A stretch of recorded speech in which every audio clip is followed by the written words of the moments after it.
Mufitike. Tuke. Mwumve mu binamwe basore. Aya niyo mategeko mugiye kugendera. Itegeko rya mbere.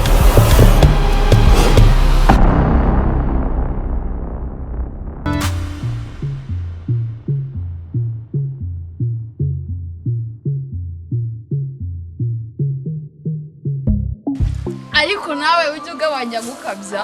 Erega shire ntago ari ubukabye bitewe n'urukundo mukunda urushize ku munzani wa